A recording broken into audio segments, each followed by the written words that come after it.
What's going on, guys? Kyle here from Guidewise. In this video, I will show you how to customize your ClickUp Workspace.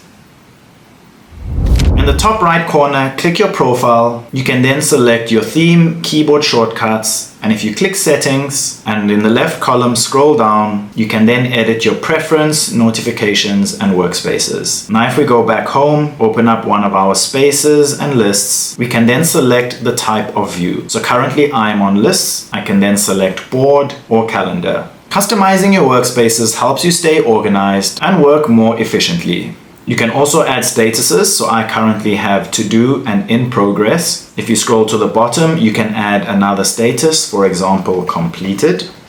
You can also change the color. So now your tasks and work is more organized. If this video helped, don't forget to like and subscribe.